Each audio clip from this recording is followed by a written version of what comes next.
Hare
कीर्तनात आहे कीर्तनात.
ठेविले आनंदे तैसेची राहावे, चित्ते असू द्यावे समाधान प्रस्तुत प्राप्त प्रसंगी.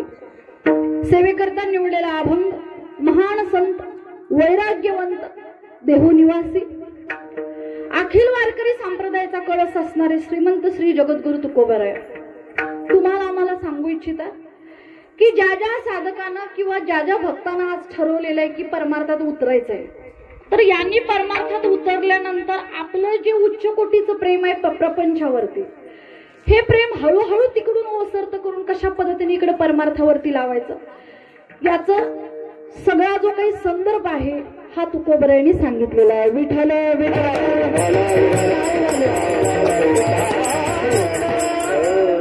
सगळ्यात महत्वाचं म्हणजे फार काही गर्दी नाही, म्हणजे मला याचा शोक नाही बरं काय, फार गर्दी नाही. गर्दी असली की कळत नाही की कोण गर्दी आहे, कोण ऐकायला आले, कोण कीर्तन बघायला आले, कोण फक्त जेवणार आहे आणि जाणार आहे, कळत नाही काय. पण संख्या कमी असल्यामुळे आज सगळ्यांच्याकडे बघता येईल आणि सगळ्यांनी मिळून आज आपण हा अभंग सोडवायचा बरं का. तसं मृदंगाचार्य अतिउत्तम आहेत, हे काही सेवेत कमी पडणार नाहीत. इकडे टाळकर यांचा प्रश्नच नाही, गाणारे उत्तम आहेत. कीर्तनही मी जेमतेम अगदी बेंबीच्या देठापासून करीन, जेवढं जमेल तेवढं करीन. आता सगळ्यांनी आपलं आपलं काम निवडलेलं आहे. तुमचं काय, काहीतरी काम पाहिजे का नको? हा, तर जेव्हा जेव्हा विठ्ठल विठ्ठल भजन घेतलं जाईल तेव्हा तेव्हा टाळी वाजवायची. लक्ष आहे ना सगळ्यांचं? ताट बसा कीर्तनाला, ताट. तुम्हाला गावातल्या बाकीच्या लोकांनी विचारलं पाहिजे, अरे उद्यावर काय, उद्या एवढं चेहऱ्यावर जे तेज आले ते कशामुळं, ते तुम्ही सांगायला पाहिजे. काल कीर्तनच तसं होतं. विठ्ठल सगळ्यात महत्वाचं कीर्तन असं होतं, म्हणजे कीर्तनकार उत्तम असं नाही म्हणायचं मला. जोपर्यंत या कीर्तनामध्ये सगळे उतरत नाही, समजून घेत नाही, सगळ्यांचं चित्त सगळ्यांचं मन इकडे नसतं, तोपर्यंत कीर्तनाला काही अर्थ नाही. कारण कीर्तन हा एकट्याचा डाव नाही आहे मुळात, एकट्याचा नाही. हा खेळ मांडियला वाळवंटी, हा नाचती वैष्णव वैष्णव बर का, म्हणजे सगळे मिळून या परी पांडवा हरपला गी वसावा, जेत नाम घोष बरवा करीती माझा, करती म्हणजे अनेक वचने, अनेक वचने म्हणजे सगळे मिळून. लक्ष नव, लक्ष नव, सगळे मिळून जेव्हा कीर्तनात उतरतील तेव्हा रंग भरेल कीर्तनाला. ते किती असू देत, एकटा कीर्तनाला असला तरी चालेल, दोघं असले तरी चालतील. संख्या किती आहे याला अर्थ नाही, तुम्ही गर्दीपेक्षा दर्दी किती आज बसलेत याला फार अर्थ आहे. विठ्ठल अजून एक महत्वाचं म्हणजे काय माहिती का, हे मुद्दा मी सांगते कारण ज्या चित्ताविषयी ज्या मनाविषयी आज जे सांगितलं ना तुकोबरायांनी की समाधानी राहायचंय, आनंदी राहायचंय, तर इकडून आपल्याला मन आपलं तिकडं कुठंतरी बाहेर घेऊन जात असतं. कुठं संसारात, कुठं काहीतरी, कुठं गाडी लावल्या, कुठं चप्पल काढून ठेवले, माझं चप्पल राहील का, कुणाचं घड्याळाकडे लक्ष असतं. आता यासाठी तुकोबाने सांगितलेलं आहे, आम्ही एखादा दिवस आनंदानं का जगत नाही. ठरवतो आपण लग्नाला जायचंय, हा मी लग्नात असं करीन, मी नटून जाईन, मी थटून जाईन, लग्नाचा आनंद घेईन. पण तिथं गेल्या असं होतंय, आमचं मन जे विचित्र आहे, विचित्र ते तिथं गेल्या बी आमचं लक्ष राहत नाही. मग कुणाचं काहीतरी बघायचं आणि आपलं आपलं कंपॅरिझन चालू करायचं. साडी नेसली मी खरी 10,000ची, पण तिची 12,000ची दिसते. मग कीर्तनात लक्ष लागत नाही. आनंद मिळवायला गेलो होतो आणि दुःख घेऊन घरी आलो, बरोबर आहे काय. आम्ही लग्नात गेलो, अरे मला वाटलं होतं हा गरीब आहे, एवढं लग्न करील मुलीचं त्याच्या, पण ह्यानं तर माझ्या मुलीच्या लग्नापेक्षा चांगलं लग्न करील. म्हणजे आणि तिथून दुःखी होऊन परत येतो. जातो आनंद मिळवायला, पण त्या एखाद्या दिवसाचा अर्थ कळून घेत नाही आपण, त्यातला आनंद मिळवून घेत नाही का. कंपॅरिझन चालू असतं, मनाची चंचलता चालू असते. म्हणून मी पहिल्यांदा मुद्दाम सांगितलं की सगळ्यांनी एकत्र या, तेव्हा कीर्तन सार्थकी ठरेल. बरोबर, सगळेजण आपलं आपलं काम टाकून आलेले. नशिबात सुट्टी आहे मला पण, नाही तर 6:15 ते 6:30च्या दरम्यान मला केवढं प्रवास करावा लागतो काय सांगायला नको.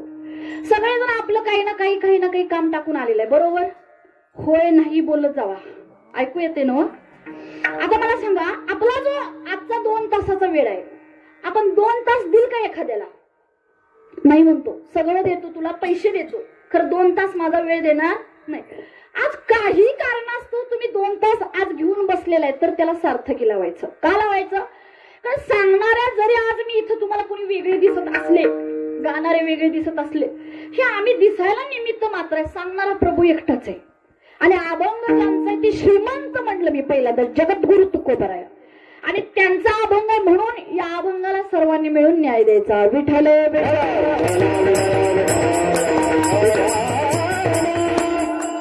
सगळ्यांच्या पाठांतरातला अभंग आहे.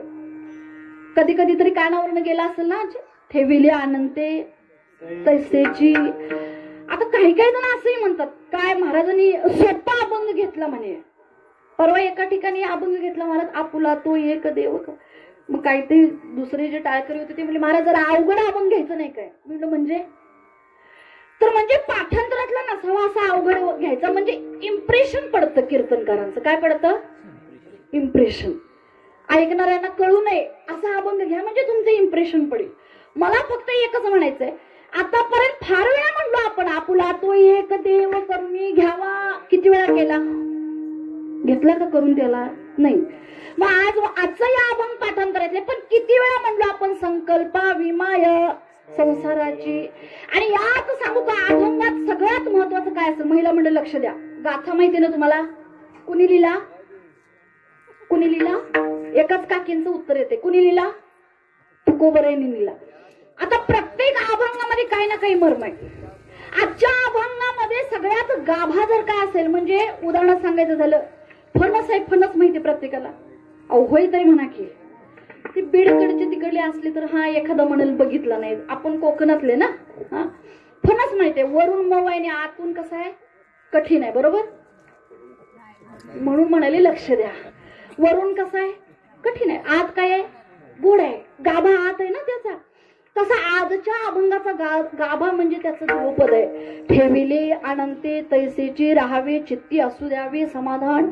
म्हणजे जो जो प्रापंचिक आहे त्या प्रत्येकाच्या सुखाची गुरु किल्ली जर आज काय असेल तर त्या अभंगाचं ध्रुपद आहे.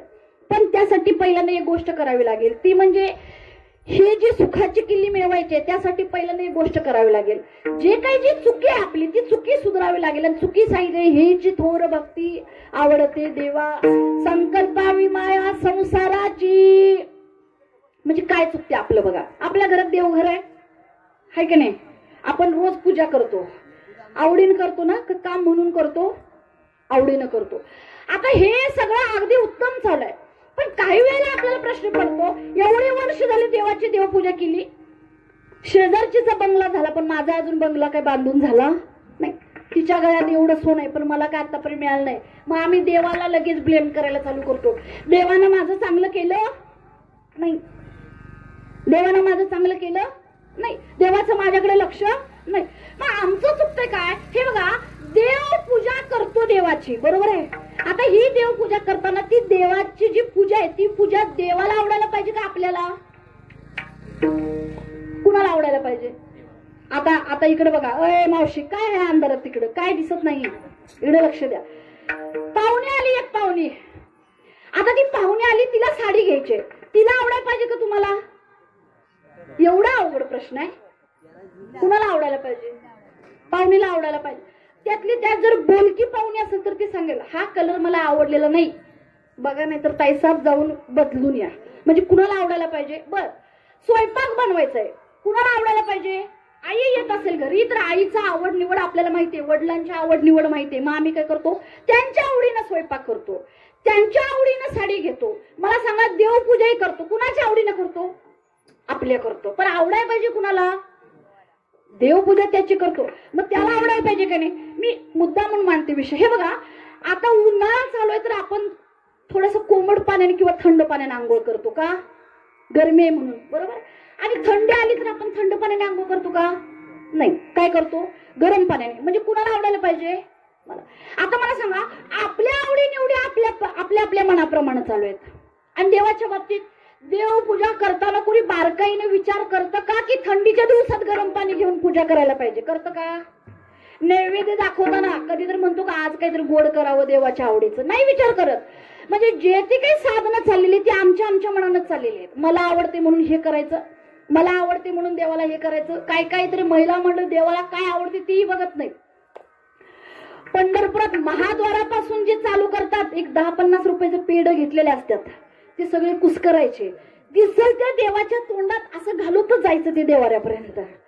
मग शेवटी आता झालंय असं गव्हर्नमेंटने तिथं पाटी लिहिलेली आहेत की कोणत्याही देवाच्या मूर्तीवर पेढा घासू नये, लिहिले ना आता, किंवा देवाच्या मूर्तीवरती लांबून तिळगुळ फेकू नये, देवाला आवडत नाही. आम्हाला तिळगुळ लय आवडतं म्हणून लांबनं फेकून मारलं तर चालेल का?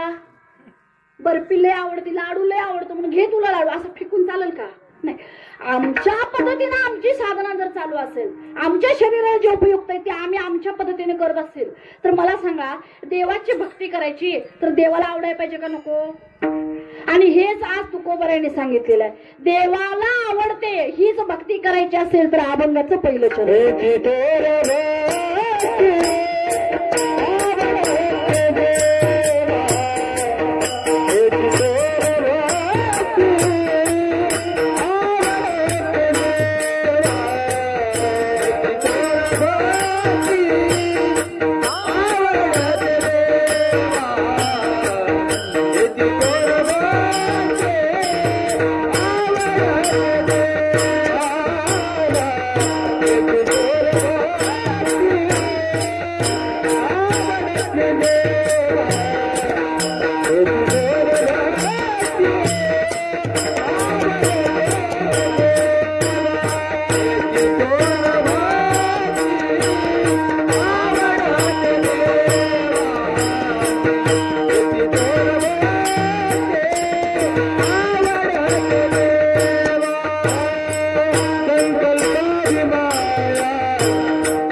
चरण काय सांगतो तुम्हाला, मला हेची थोर भक्ती आवडते देवा, संकल्पा विमाया संसाराची.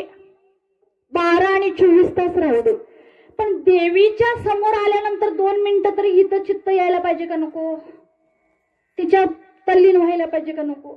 आम्ही माहेरात गेलो, समजा महिला मंडळ आम्ही जेव्हा आईकडे जातो माहेरला, सासरची आठवण काढत बसतो का? हा माझं सासर छान आहे, माझं लक्ष तिकडं नाही. आम्ही माहेरच्या त्या गल्लीत, माहेरच्या मोडक्या तोडक्या का असेना घरात, छोट्यासा का असेना घरात अगदी मिसळून जातो, तल्लीन होऊन जातो. तशी देवाची माझ्या काय अपेक्षा आहे, बारीकशी काय अपेक्षा माझ्या देवाची? बाबा तुझं 12 आणि 24 तास जे काही प्रपंचावर प्रेम आहे ते असू देत, पण जेव्हा तू माझ्या दरबारात येतोस, माझ्या समोर येतोस, तेवढी तरी आठवण काढ. दिवसातनं एकदा तरी म्हण, कळकळीनं देव म्हणतो बरं का, दिवसातनं एकदा तरी म्हण की देवा तुझे कोटी कोटी आभार, तुम्हाला हे शरीर दिलंस, दिली इंद्रिय, हात पाय कान डोळे मुख बोलाया वचन, देवा तुझे कोटी कोटी आभार, हे विश्व दिलंस, जेने हे विश्व निर्मिले, महर्षी वर्गा संस्थापिले, 21 स्वर्गा ते धरिले, सत्ता मात्रे आपल्या. देवा तुझे कोटी कोटी आभार, हे विश्व दिलंस, हे शरीर दिलंस, आणि या शरीरातला सगळ्यात महत्वाचा जो काही प्राणनाथ होय, जो काही जीव आहे, कारण जीव आहे तर सगळं दिसतंय. आजी खरंय ना माझं, बरोबर आहे ना? ह्या जीव आहे म्हणून सगळं दिसतंय ना. माझ्यात आज जीव आहे म्हणून कीर्तनाला उभे आहे, आणि ह्यात जीव नसला तर हे हुबा बी राहणार नाही, हे उभाही राहू शकत नाही. म्हणजे ह्यातला महत्वाचं काय आहे? जीव आहे, फार मौल्यवान आहे. बघा, एखादी वेळ अशी येते, वाईट वेळ, की परिवार जातो डॉक्टरांच्याकडे, डॉक्टरांना सांगतो, डॉक्टर सगळं तुमच्या चरणावरती अर्पण करतो, कोट्यवधी रुपये देतो, पण जीव वाचवा, आमच्या परिवारातल्या एका माणसाचा जीव वाचवा. तेव्हा डॉक्टर म्हणतात, तुम्ही कोट्यवधी रुपये देऊन काय करणार?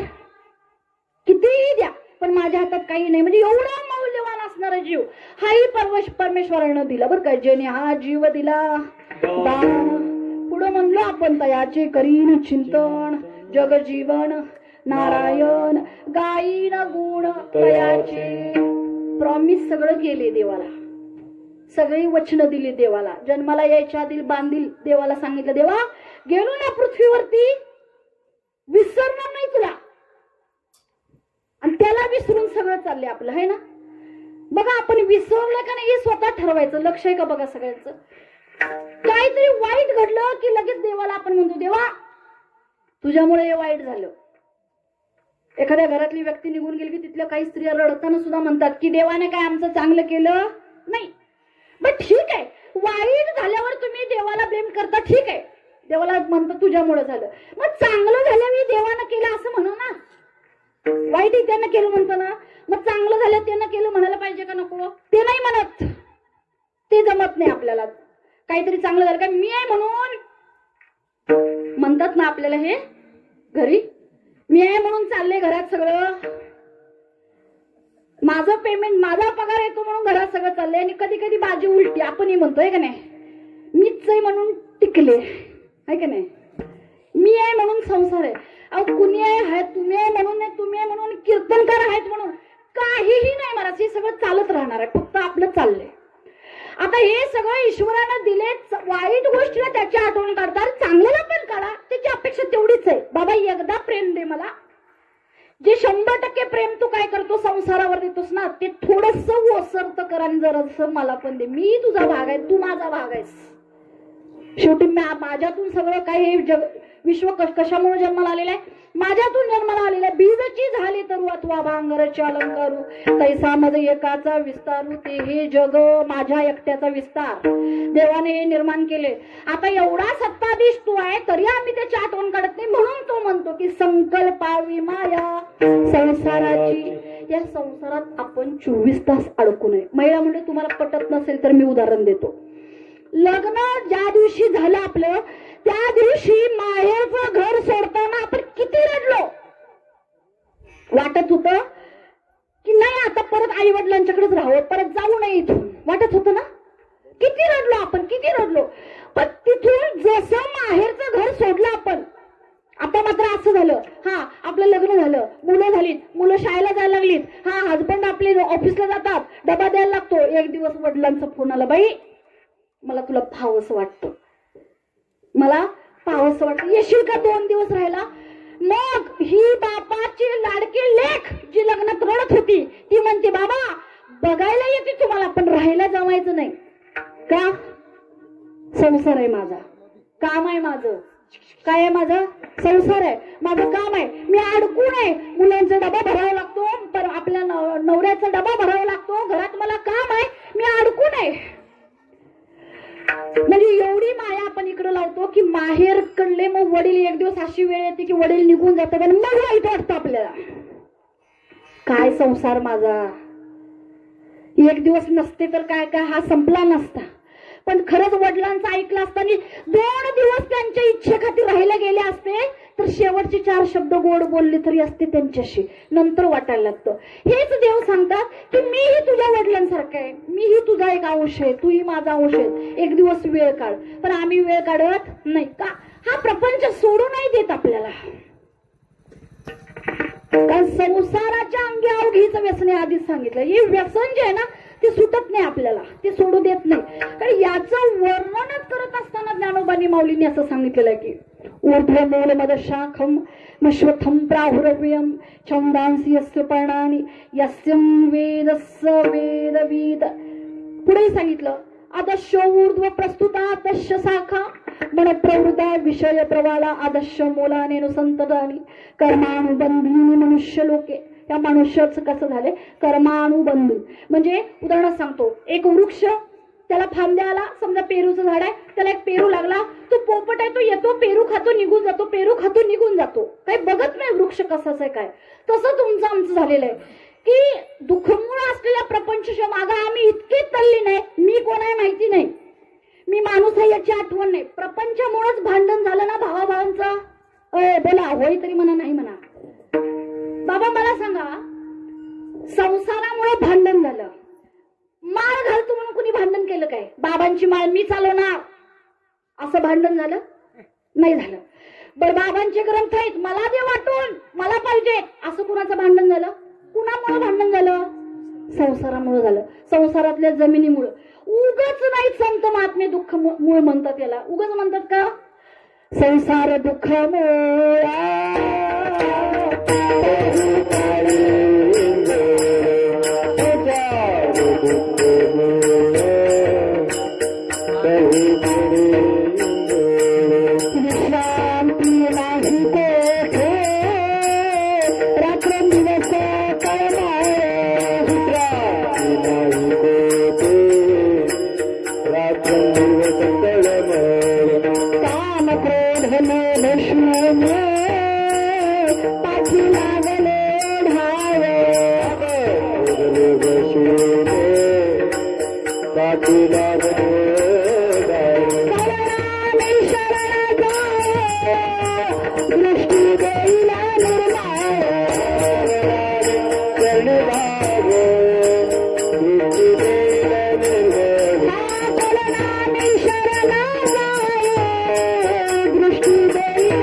संसार दुःखमूळ चहूकडे इंगळ. बातम्या वाचताना आजकाल बातम्या, हे बघा, आता मला गाव आठवत नाही, साधारणतः घाटाच्या पलीकडलं गाव आहे. या साईडला रोड आहे, या साईडला रोड आहे, आणि मधला जो पॅसेज असतो त्याच्यात एक सख्खा भाऊ दुसऱ्या सख्ख्या भावाला कुऱ्हाडीनं तोडतोय. काय करतोय? बघितली नाही? नाही बघितली कुणी? हे बघा, लाकूड जरी तोडायचं झालं तरी आमच्या मनात विचार येतो, ह्याच्यात काहीतरी प्राणी असेल, तो मरल, काय करावं. हा सख्खा भाऊ सख्ख्या भावाला मारतोय. काय कारण असू शकतात? जमिनीच्या पलीकडे आणि संसारातल्या गोष्टींच्या पलीकडे काही नाही. एक तर आई वडिलांची प्रॉपर्टी, बरोबर, किंवा बोलता बोलता काहीतरी इकडे तिकडे शब्द गेला असेल तर. म्हणून याला संसार दुःख मूळ सांगितलं. चहूकडे इंगळ, झोप नाही आहे ना रात्रंदिवस. कीर्तनात बसल्यावर सुद्धा बसू वाटत नाही, किती दुःखमूळ असेल, आहे का नाही? विषयाचा परिपाडू लगेच गोडपणा मारतो, लागे कडू लागतो. कीर्तन ऐकू वाटत असं नाही, तू ऐकूच देत नाही का? चित्त तिकडे लावले. म्हणून थोडीसं प्रेम काढायचं आणि थोडंसं प्रेम देवावरती लावायचं. देव कुणाचं वाईट करीत नाही, तू फार उपकारी आहे, तू कधी वाईट करत नाही. आमचं काय होते बघा, उदाहरण सांगतो. काय काय जर म्हणते, काय महाराज लय कीर्तन ऐकले आम्ही, ऐकतोय की. तसं नाही महाराज, प्रेमानं ऐका, प्रेमानं. इथं बसतो आणि आसक्ती प्रपंचाची, तसं चालेल का? नाही. म्हणून संसाराची माया ती थोडीशी कमी करायला सांगितली. उदाहरण सांगायचं झालं, हे बघा, एक दिवस असं झालं की एक जावई बापू आहे, नदीच्या पलीकडे सासूरवाड आहे, आणि त्यांनी ठरवलं की जत्रा आहे बाबा, सासूरवाडीला जावं. आता महिला म्हणतो, मला सांगा, जावई बापू घरी जेवायला यायची म्हणजे सगळी सोय करायला पाहिजे ना? सगळी म्हणजे मालकरी नाही जावई बापू, ती आधी सांगतो. सगळी सोय लक्षात आली ना? आता जावई बापू जेवले 10 वाजता, 11 वाजता बैठकीला बसले. मी कुठली सांगत नाही, बैठकीला बसले 12 वाजता, म्हणजे ते स्वतःच्या स्वतः खासदार आमदार सगळं झाले, बरोबर. म्हणले आता मी घरी जाणार. सगळे सांगत होते, जावई बापू संध्याकाळचं घरी जाऊ नका, नदीच्या पलीकडे जायचं आहे, तुम्ही सकाळी उठून जा. नाही नाही म्हणले, मला अडवणारा कोण? त्यावेळेला जरा वेगळीच पॉवर असते नाही, काय वेगळीच चेतनाच वेगळी, काय अगदी काय असं काय येतं अंगात काही कळत नाही. तुम्हाला नाही नाही कुणी अडवायचं नाही, मी जाणार. मग शेवटी झाला असं, तो निघाला. गेल्यानंतर बघितलं तर एक नाव आहे, ते नावातनं पलीकडे जायचंय. तो नावेत बसला आणि वल्ले मारायला लागला. वल्ले मारले मारले, आता रात्री 12 वाजता वल्ले मारायला घेतले होते. काय केल्यानं नाव पुढे जाईना, काय केल्यानं नाव पुढे गेली नाही. फार म्हणजे अगदी पहाटेपर्यंत मारले. आता जशी पहाट होत आली, पहाटेची सकाळ, सूर्योदय झाला, हळूहळू हळूहळू उजेड आला आणि जसा अंधार मावळला तशी नशा पण मावळली. लक्षात आलं काय? जरासा शुद्धीवर आला आणि शुद्धीवर आल्यावर त्यानं मागं वळून बघितलं आणि मग त्याच्या लक्षात आलं, अरे बापरे, म्हणला की ज्या नावेत मी बसलेलो आहे ती नाव मला पलीकडे घेऊन जाणार. पण झालं होतं असं की ती नाव जागची हलू नये म्हणून रात्री एका माणसाने त्याला दोरी बांधली होती आणि ती झाडाला बांधली होती. का? हा, प्रवाहाबरोबर हीच नाव दुसरीकडे जाऊ नये. आता त्याच्या त्या नशेमध्ये लक्षात नाही की तिची दोरी सोडावी आणि मग आपण वल्ले मारत पलीकडे जावं. मला सांगा, जोपर्यंत पाठीमागच्या झाडाची दोरी आपण सोडत नाही, किती वल्ले मारावे म्हणजे नाव हलेल हो महाराज? हलेल का? अहो नाही तरी म्हणा की महिला मंडळ हलणार नाही. मग झालं असं, आता या उदाहरणात थोडस शिरायचं म्हणजे कसं, आम्हीही कीर्तनाला येतो, लक्ष आहे, कधीतरी वाटतं आम्हाला बी किती तळमळ करावी, जे संतांनी सुखाचा मार्ग सांगितले थोडस त्याच्यात पण शिरावं. म्हणजे आम्ही ही नावेत बसतो, पण आमची जी प्रपंचाला पाठीमागं बांधलेली दोरी आहे का नाही, मी जर कीर्तनाला गेलो तर माझं घरातलं काम कोण करील, मी माळ घातली तर मग माझं कसं होईल, मला शरीर साथ देईल का? आम्ही काय वाऱ्यावर जगलोय? वाऱ्यावर आहे काय ही माणसं? आवाज ऐकलात का? आवाज एवढं ओरडून दाखवा आणि एवढा मृदंग 2 तास वाजवून दाखवा. आम्ही वाऱ्यावर आहे का? नाही. चांगलं खाऊ शकतो, निसर्गाने अशा गोष्टी दिलेल्या आहेत, पण आमचं हे नाही. आता तसं झालंय की मागं दोरी बांधली होती, मग त्याच्या लक्षात आलं की ही सोडायला हवी होती. आमचंही तसंच आहे. आमची ही प्रपंचाची आसक्ती कमी होत नाही, त्यामुळे कीर्तनात बसलो तरी कान बंद असतात, आपले कान उघडे नसतात. फार अनुभव आहे मला. 2-4 हजार गावं झाली असतील, सेवा झाली असतील माझ्या 1500-1700 पर्यंत. फार अनुभव आहे. कोण समोर बसले, कोणी फक्त डोळेच लावल्यात, कोण नुसतं मान हलवते, एकदा तरी सगळे स्तब्ध असतात. एकदा एका मावशीने डोळे झाकले होते. मी म्हणलं, मावशी काय झालं, झोपलात की काय? ते म्हणले, महाराज झोपले नाही, काय ध्यान लावून बसले मी. झोपले नाही मी, ध्यान लावून. ऐकू वाटत नाही का? आमची प्रपंचाची आसक्ती आम्हाला चांगलं करू देत नाही. म्हणून आज तुकोबराने सांगितली, हे थोडीशी माया, संकल्पावी माया संसाराची. आता हा संकल्प थोडा थोडा थोडा कमी झाला की अजून काय करावं या भक्तीमध्ये? तर तुकोबराने सांगितलं, अजून एक करावं, ठेविले आनंदे तैसेची राहावे, चित्ते असू द्यावे समाधान. आमची तळमळ जी चाललेली आहे की नाही महाराज, मला सांगा कशासाठी चाललेले? आनंद मिळावा. गाडी घेतली, आनंद झाला. बंगला बांधला, आनंद झाला. लग्न झालं, आनंद झाला का नाही? तुम्ही उत्तर कसं काय देत नाही? भाषा बरोबर आहे ना माझी? काय वेगळं काय घेऊ? लग्न झाल्यावर तुम्हाला आनंद झाला का नाही तेवढं सांगा. लग्नाच्या दिवशी सांगा, राहून दे आजचं. झाला ना? मग ते लग्न झालेल्या दिवशी जो आनंद होता तो का नाही टिकला? पहिला महिना गेला, ठीक आहे चाललंय. परत 1 वर्ष गेलं, 1 अॅनिव्हर्सरी झाली. दुसऱ्या वर्षी तरी असं झालं की त्या मुलानं बाबाशी आपलं भांडण करायला सुरुवात केली. कुठली कटकट आणून गळ्यात बांधली. म्हणजे तुमचं लग्न झाले? तुमचं झाले? तुमचं नाही? तुम्हाला माहिती नाही. तुमचं बऱ्याच जणांना अनुभव नाही. लगेच काय म्हणतो, कुठली कटकट आणून बांधली गळ्यात. मग ज्या दिवशी लग्ना दिवशी एवढा आनंद काय बोलायचं. नवरदेव म्हणजे जहागीरदारी मिळाल्याचा रोबाब होता. किती ताटमानेनं आपण लग्नात होतो. मग हे ओसरलं का हळूहळू? का समाधान कसं कसं समाधानी राहायचं हे आम्हाला कळलं नाही. बारीक बारीक गोष्टीवरनं भांडण, बारीक गोष्टीवरनं वाद आणि सगळ्यात महत्वाची गोष्ट कंपॅरिझन. सगळ्यात दुःख जर माणसाला काय पोचवत असेल तर ती गोष्ट म्हणजे तुलना. काय म्हणायचं तिला? तुलना. महिला मंडळ म्हणजे मी एक सांगू का, जर राहायला घर असेल आपल्याला, मी काय म्हणाले बघा, लक्ष आहे सगळ्यांचं. सगळं कीर्तन ऐकू नका, खरं एवढं एक वाक्य आहे का, राहायला घर आहे काय? होय तरी म्हणा की सगळ्यांनी आहे. एक टू व्हीलर तरी गाडी आहे का minimum? Two wheeler, four wheeler असेलच पण मिनिमम. हा, अजून एक वर्षभर टिकतील एवढे पैसे आहेत काय बँकेत? असतील 100%. बरोबर. एक अर्धा तोळा, 1 तोळा असं सोनं आहे काय? 1 तोळा आत्ताच गळ्यात 1-2 तोळा आहे का नाही? एवढं आहे का नाही? मला सांगा, आधी मानव हा असा जंगलात राहत होता तरी खुश होता. काही त्याचं भांडण नाही का? तिने कुठल्या कोर्टात गेले नाहीत भाव केस घालायला. का गेले नाही? आणि डिवोर्स बी नव्हता तेव्हा. का होता डिवोर्स? न्यायाधीशच नव्हते, गरज नव्हती. का? समाधानी होते. समाधानी. रामप्रभूंच्या राज्यामध्ये पोलीस स्टेशन होतं का? त्या एखादा अपराधी, काही गरजच नव्हती. एवढी समाधानी लोक होती, एवढी समाधानी. चोरही नव्हता.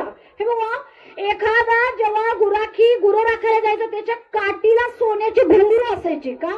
चोरांची काही भीती नाही. आणि आता घागर बाहेर ठेवून बघा. आम्हाला कीर्तन करायची सगळ्या टेन्शन काय माहितीये का? मला परवा एका गावात सांगितलं, मला चप्पल तेवढं व्यवस्थित ठेवा. म्हणजे आम्हाला हितनं सुरुवात करायला लागते. चप्पल बरं बाहेर ठेवायची गोष्ट बाहेर ठेवायला पाहिजे का डोक्यावर ठेवायचे नाही? तेही जायची. म्हणजे काय की सगळ्यात महत्वाचं समाधान पाहिजे. जन्माला आलेले त्यासाठी. म्हणून तुकोबायांनी सांगितलं की एक काम करावं, देवानं जसं ठेवले तसं राहा, त्यातच समाधान आहे. अभंगाचं दुसरं चरण.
समाधान आणि सुख मिळवायला जन्माला आलो.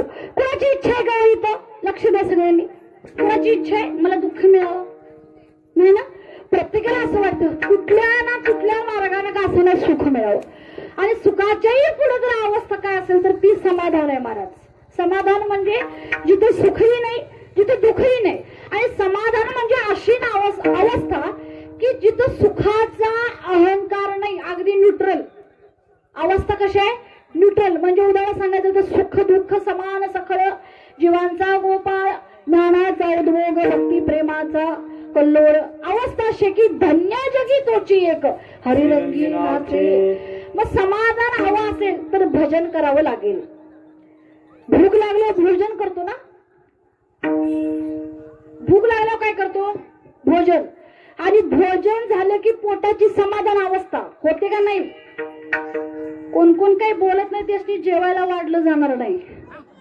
बोलत राहावं, बोलत राहावं. चला जेवायला नाही. मला सांगा फार भूक लागली. आता एखादा असं म्हणतो लवकर बंद आवरा, लवकर आवरा, भूक लागली. आणि जेवल्यावर एकदा समाधान अवस्था. आता त्याला जर गुलाबजामुन आणून दिली तर तो म्हणतो नाही नाही इथपर्यंत जेवलेलं आहे, मला काही नको, समाधान. आता पोटासाठी ते जेवणाचं समाधान जसं आहे, भोजन जसं लागतं तसं आयुष्याच्या समाधानासाठी भजन पाहिजे. मधलं वजन घेतलं जाईल, ताट बसा. देवानं सगळं दिले, काही कमी केलेलं नाही. 2 हात 2 पाय सगळं ओके ना? ओके. काय दिले काय देवाला? रुपयाची पावती, 5 रुपयाची पावती काय नाही ना दिलेलं? त्याचा उपकार नाही फेडू शकत. पण तो जसं म्हणतो की माझी कधीतरी आठवण काढा. आठवण काढायचं ठिकाण जर महत्वाचं काय असेल तर ते कीर्तन आहे. कारण कीर्तनात परमेश्वर इथं उभा आहे. तुम्हाला दिसत नसेल, आपल्याला दिसत नसेल, पण तो इथं उभा आहे. त्याच्यासाठी भजन करूया. टाळी शेजाऱ्याला ऐकू जावी अशी नाही, देवीला ऐकू जावी अशी वाजवा. विठोबार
काय समाधान मिळालं भजनातनं? नाही. मनापासून केलं. तुम्हाला सांगू काय, मनापासून भजन, मनापासून प्रेम, मनापासून अध्यात्म काही गोष्टी असतात. मनापासून, चित्तापासून आम्ही देवपूजा करतो. उन्हाळ्यात गरम पाण्याने, थंडीत थंड पाण्याने, नाही ना? कुंकू देवाच्या डोळ्यात गेलं का आणि कुठे गेलं काय बघत पण नाही. पण संत सेना महाराज जेव्हा पूजा करायचे, देवपूजा, संत सेना महाराज जेव्हा देवपूजा करायची, इतकी आत्मीयता, इतकं प्रेम देवावरती. मी एक सांगू तुम्हाला, देवाची आठवण येऊन जोपर्यंत डोळ्यात पाणी येत नाही तोपर्यंत साधना सफल झाली अशी म्हणता येत नाही. सेना महाराज जेव्हा देवपूजा करायचे, 1 तांब्या जर देवाच्या डोक्यावरती, शिरावरती असं पाणी ओतलं मूर्तीवरती की असं 2 तांबे वाहून जायचं. प्रश्न पडायचा सगळ्यांना, हे पाणी वाढतं कसं? तेव्हा सगळ्यांनी देवाकडे बघितलं आणि मग लक्षात आलं की जेव्हा संत सेना महाराज त्यांच्या डोळ्यातून पाणी येत असतं देवाविषयी प्रेमाच्या पोटी, तेव्हा देवही रडत असतात. एवढं प्रेम. भक्त रडतील हे काही वेगळं नाही, पण ते भक्तांचं प्रेम बघून देवही रडायला लागतात. याला आत्मीयता म्हणतात, याला प्रेम म्हणतात. आणि मग समाधान मिळतं. समाधान बघा, तुकोबांच्याकडे अगोदर सगळं होतं. एवढी मोठी जहागीरदारी होती, एवढं मोठं सासर आहे, आणि एवढं सगळं असताना त्यांना त्यात काही प्रेम वाटलं नाही, आनंद वाटला नाही, सुख वाटलं नाही. म्हणायचे सुख मिळते, पण केवढं मिळतं? सुख पाहता जवळ पडे, दुःख पर्वता एवढे. दुःख केवढं? पर्वत एवढं. सुख केवढं? जवळ एवढंच. मग त्यापेक्षा हे सगळं काय करतो, अर्धा भाग भावाचा भावाला दिला आणि अर्धा जो भाग आहे तो इंद्रायणीत नेऊन बुडवला. म्हणले आता ठीक आहे, संसार जाळूनी बैसलो अंगणी, आता ठीक आहे, म्हणजे आता ओके. आणि त्याच्या पुढे जाऊन माझ्या छत्रपती शिवाजी महाराजांना एवढा मोठा प्रश्न पडला. चंद्रमौळी झोपडे, घरात अन्नाचा कण नाही, कशाचीही संपत्ती घरामध्ये नाही, ना कपडा लत्ता आहे, ना दारात गाडी आहे, ना ऐशोआराम आहे, ना एसी आहे, ना कूलर आहे, ना काय आहे, ना काय आहे, एवढं समाधान. तुम्हाला माहिती का, जेव्हा राजे भेटायला आले तेव्हा तुकोबाने आपली ओळख सांगितली नव्हती. राजे मागे थांबले होते, काही सरदार काही सेवक पुढे आले आणि नेमके तुकोबाच तिथून जात होते. त्यांनाच विचारलं, ओ जरा 2 मिनिटं थांबा, तुम्ही कुठले? तर म्हणले मी देहूचाच. कोण बोलतय? तुकोबाच. बोलतय कोण? तुकोबाच. तुम्ही कुठले? हा मी देहूचाच. देहूचे? मग ठीक आहे, तुम्हाला संत तुकाराम महाराज कोण आहेत ती माहितीये का? तेव्हा तुकोबा स्वतःच मिश्किलपणे हसतात आणि काय म्हणतात माहिती का? कोण? तुका. तुका होय? त्यांना तुम्ही कुठे संत म्हणता? तो तर गरीब आहे बिचारा, फक्त रात्रंदिवस देवाचं भजन गातो, याच्या पलीकडे त्याच्याकडे काही श्रीमंती नाही. त्याला का भेटायचंय तुम्हाला? आता सरदार आणि ती तुकोबा यांची चर्चा चालू होती आणि राजे पळत पाठीमागून आले आणि डायरेक्ट नतमस्तक झाले तुकोबांना आणि म्हणले सरदारांना आणि त्या सेवकांना, तुम्हाला समजलं नाही, पण ज्यांना तुम्ही विचारताय तेच तुकोबा आहेत. तुकोबा हसायला लागले आणि सरदारांना प्रश्न पडला, राजे तुम्ही कसं ओळखलं? राजे म्हणले, दिसत नाही का तुम्हाला? जगात जेवढं सुख नाही, जगात जेवढा प्रकाश नाही, तेवढा प्रकाश आणि तेवढं सुख ज्यांच्या चेहऱ्यातून वसंडून वाहते तीच तुकोबा असावी. तुमच्या लक्षात आलं नाही काय? म्हणजे अशी ओळख. काही नसताना चेहऱ्यावरती आनंद, समाधान आहे. काही काही वेळा असं होतंय बघा, आपण म्हणतो सुद्धा, काय माझ्या घरात किती सुख आहे, एवढा मोठा बंगला आहे, एवढं हे, पण माझी मुलं नीट वागत नाहीत आणि ते गरीब बिचारा शेती करतो, पोट भरतो पोरांचं आणि सुखानं 4 घास खातात हो एकत्र बसून. आणि मी एवढा श्रीमंत, ना माझ्या बायकोला वेळ आहे, ना मला वेळ आहे, ना मुलांना वेळ आहे, ना सुनांना वेळ आहे, कुणी एकमेकांचं तोंड सुद्धा बघत नाही, एकत्र जेवायचं तरी प्रश्नच नाही. मी एक सांगू तुम्हाला, लक्ष द्या, ती आलेली गेलेली बसतात येऊन. तुम्हाला एक सांगू, सुखाचा सोहळा संसारात पण बघायचा असेल तर दिवसा एक ठीक आहे, पण निदान रात्री तरी सगळे मिळून एकत्र जेवायला बसा. जमल का नाही? अभंग कारणीला वाचा, जमल का नाही? हा, ते थोडस पहिल्या परंपरा थोड्याशा राहू देत माग, की पुरुषांच्या पुढे कसं जेवायचं असं तसं. सासरे म्हणजे वडीलच आहेत, अंधीर म्हणजे मुलाप्रमाणे आहेत, काही हरकत नाही. सगळे मिळून जेवा, फुल फॅमिली एकत्र, आनंदाचा सोहळा, बोलत बोलत जेवा, भांडत नव्हा. नाहीतर मी सांगायला जायची एकाने व्हायचं काहीतरी वेगळं, तर सोहळा होऊन जाईल का? जोपर्यंत तुम्ही अध्यात्मात उतरत नाही तोपर्यंत यातल्या गोड गोष्टी तुम्हाला कळणार नाही. जर वाटलं पैशात सुख आहे, गाडीत सुख आहे, सगळं सुख आहे, बंगल्यामध्ये सुख आहे, दिसतं फक्त, उद्या हे टिकल याची गॅरंटी नाही. मिळालेलं सुख टिकवून ठेवायचं असेल तर ठेविल्यानंतर तैसेची राहावे, चित्ती असू द्यावे समाधान. जसं परमेश्वराने ठेवलेलं आहे तसं राहा आणि समाधानी राहा. बरं का, हे बघा, एक प्रोफेसर आहेत हरे कृष्णामध्ये, फार मोठे IT इंजिनियर, ज्यांचं वर्षाचं पॅकेज जे आहे ते 1 कोटी मध्ये होतं. मग त्यांनी सगळं सोडलं, नोकरी वगैरे, आणि ते हरे कृष्णांच्या इस्कॉनच्या मंदिरात मध्ये होते. त्यांना एक प्रश्न विचारला मीडियानं, कसं वाटते तुम्हाला आता? पहिल्या परिस्थितीमध्ये आताच्या परिस्थितीमध्ये फार फरक आहे तुमच्या, तुम्हाला आता कसं वाटते? तर ते म्हणले, पहिलं वाटत होतं त्यापेक्षा आता बेटर वाटते, मला चांगलंच वाटते. तेव्हा मीडियानं प्रश्न विचारला, हो एवढा पैसा, एवढा पगार तुम्ही सोडला, तुम्हाला आता कसं चांगलं वाटतंय? ते म्हणले, हे बघा, भरपूर कमवत होतो, पण त्याही वेळी मी 2च चपाती खात होतो. किती? 2. त्यावेळेला मी 2च चपाती खात होतो आणि आता सगळं सोडले तरी 2च चपाती खातोय. त्यावेळेला फार पैसा होता, 100 चपाती एका ठिकाणी बसून खाल्ल्या कमी नाही, जेवढं पोट आहे तेवढंच एका दिवशी जेवलेलं आहे. आजही मी समाधानी. काय? आज जेवढं लागते तेवढं मला मिळते, मी कसं आहे? समाधान आहे. आणि एवढं सगळं जर नाही समजलं तरीही आमचा प्रयत्न जर प्रपंचातच राहिला तर तुकोबांनी सांगितले, पुढे काय होईल? अभंगाचं 3रं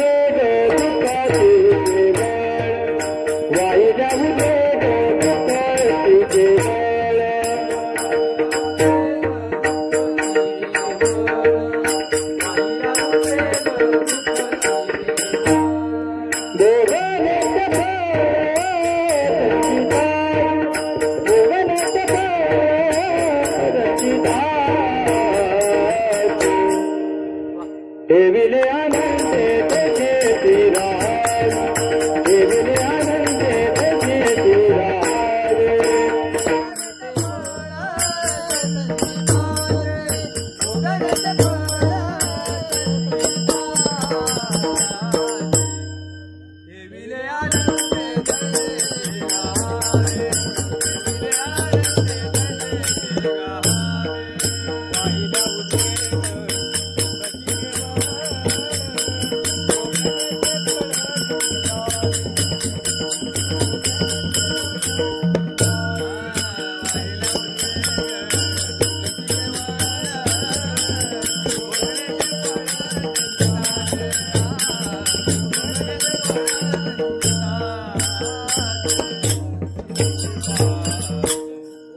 वाहिल्या उद्वेग दुःखाची केवळ भोग नेते फळ संचिताचे.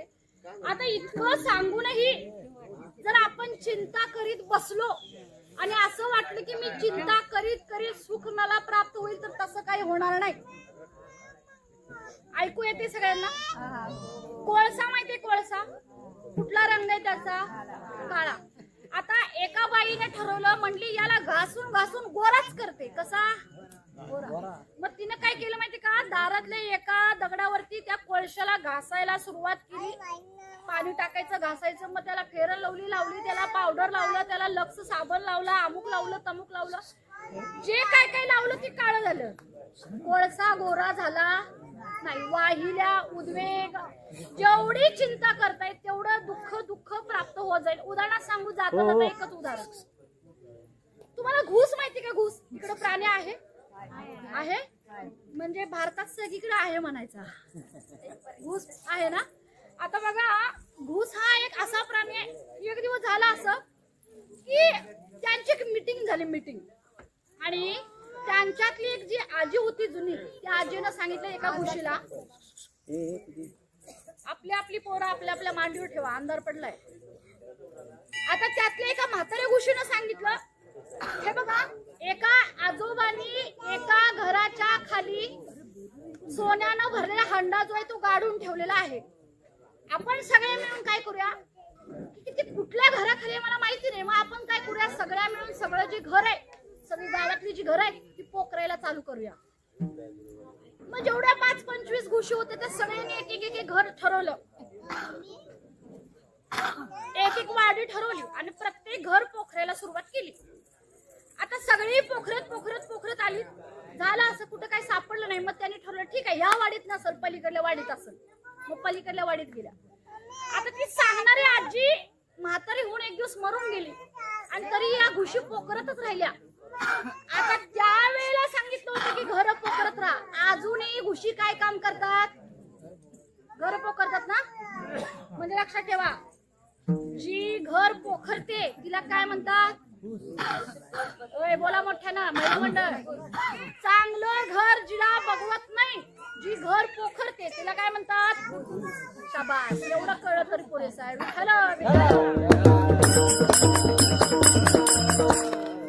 आतापर्यंत पण कुणालाही सोनं काय, मला सांगा, तिला पोखरून काय मिळत असं तुम्हाला असं वाटतंय? काही नाही.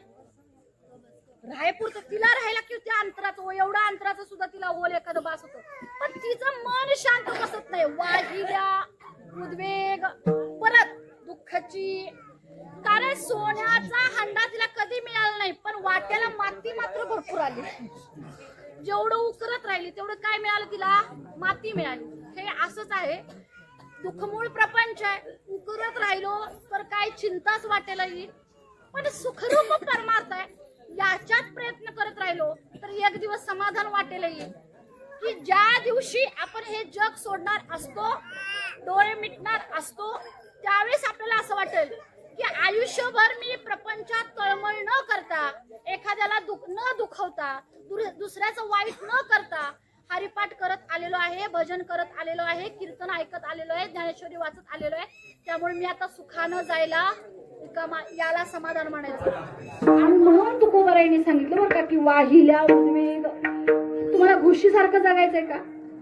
घुशीसारखं, राजहंसासारखं जगायचं. राजहंस तेवढंच ऐकता जाता जाता. या राजहंसाला जर दूध पाणी एकत्र करून दिलं तर वेगवेगळं करायची ताकद आहे. तुमच्या आमच्याकडे सुद्धा ताकद पाहिजे ती.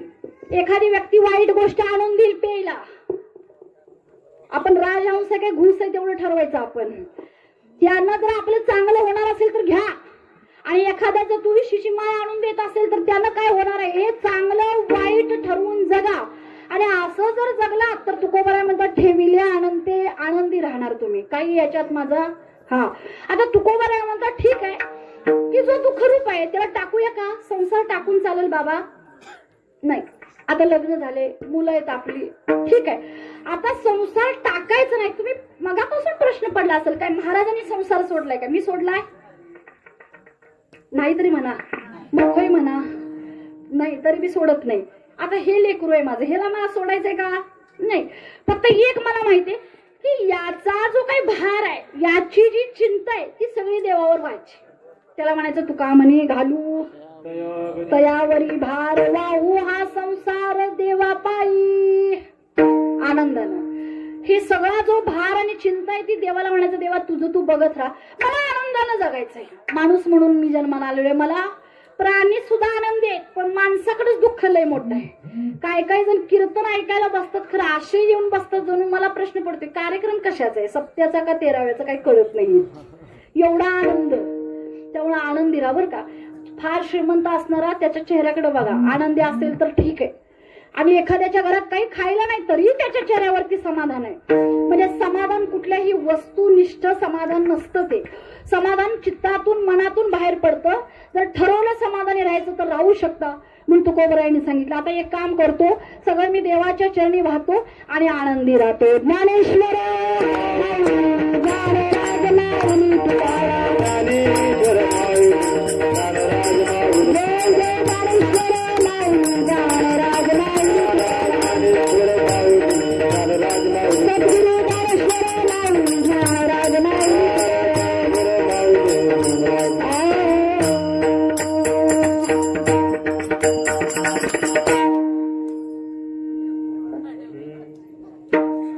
तुकाराम तुकाराम तुकाराम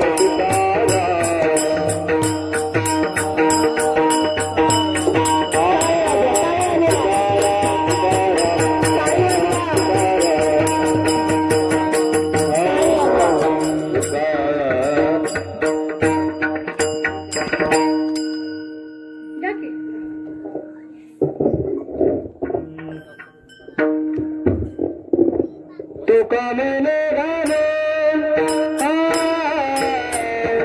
तुका मैंने गाने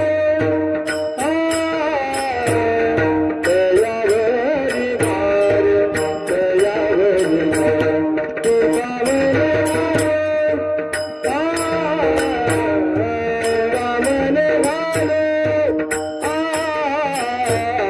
तुका मैंने गाने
ठेविल्यानंते तैसेची राहावी चित्त्या सुद्यावे समाधान. जी काही सेवा आपण सर्वांनी मिळून आता केलेली आहे, केली ना सर्वांनी मिळून, तर झालेली सेवा सावंतवाडी, मुंडे सावंतवाडी या गावामध्ये जे काही मंदिर आहे मरियाईचं, जुन्या मंडळींच्या मध्ये एक असं होतं, अशी जी ग्रामदैवत आहेत ही अशा वेळी स्थापन यायची जेव्हा गावावरती काहीतरी संकट असायचं, ते रोगाचं असू देत, ते निसर्गाचं असू देत, आणि यातून मुक्त होण्यासाठी ही ग्रामदैवत आपल्याला मदत करायची. आता ह्या मंदिराचा इतिहास मला सांगितल्या पद्धतीने असं की फार जुनं मंदिर आहे, पण बांधल्यानंतर आज 3 वर्ष पूर्ण झाली, वर्धापन दिन आहे. त्याच पद्धतीनं सत्यनारायणची महापूजा सुद्धा केलेली आहे. आणि म्हणून झालेली सेवा आईच्या चरणी अर्पण करते. अनादि निर्गुण प्रगटली भवानी मोह महिषासूर मर्दानाला अगुणी त्रिविध तापाची करावया झाडणी भक्ता लागी तू पावसी निर्वाणी. आईचा जोगवा जोगवा मागीन झाली सेवा आईच्या चरणी अर्पण. त्याच पद्धतीने या कार्यक्रमासाठी राबणारे सर्व हात, सगळ्यात महत्वाचं म्हणजे सर्व सावंत परिवारच आहे वाटतं है ना, बहुतांश असो तर संपूर्ण सावंत परिवार, सावंतवाडी ऐकण्यासाठी आलेले सर्वजण. जास्त काही नेऊ नका, पण अभंग मात्र घरी न्या. तुकोबांचा अभंग आहे तो घरी न्या. आणि पुन्हा एकदा झालेली सेवा आमचे गुरुवारी लाड महाराज आदी सर्व संत मायबाप भगवंताच्या चरणी, छत्रपती शिवाजी महाराज यांच्या चरणी अर्पण. आणि त्याच पद्धतीने हा जो काही संच आहे, सगळे दादाजी इथे उभे आहेत, मृदंग जे वाजवत आहेत, तर ही सेवा ह्या सगळ्यांच्या मुळे झालेली बरं का. कारण हा एकट्याचा डाऊन आहे, अगदी उत्तम अशी या सर्वांनी साथ दिलेली. यांच्यासाठी टाळ्या वाजवा जरा एकदा. तर माहोल असताना रंग भरणं वेगळं आणि माहोल नसताना रंग भरवणं वेगळं, ही फार मोठी गोष्ट. कीर्तन घडून येणं म्हणजे सगळ्या गोष्टी एक व्हाव्या लागतात. असो, पण ह्या झाली सेवा या सर्वांच्या चरणी अर्पण. बोलण्याच्या ओघामध्ये चुकीचे शब्द आले असतील माझे मला परत करा. किंबहुना तुमचे केले धर्म कीर्तन सिद्धीस नेले, येथे माझे जेवरले पायी कपण, सेवेमध्ये जमा धरा कृपा करा शेवटची करविली तैसी केली कटकट वाकुडिका नीट देव जाणे आपल्या बळे नाही मी बोलत सखा कृपावंत वाचा त्याची सायंखी मंजूळ बोलत असे वाणी कविता धनी वेगळाची पुन्हा एकदा झालेली सेवा भगवंताच्या चरणी अर्पण सेवेला पूर्ण विराम विठ्ठल जय जय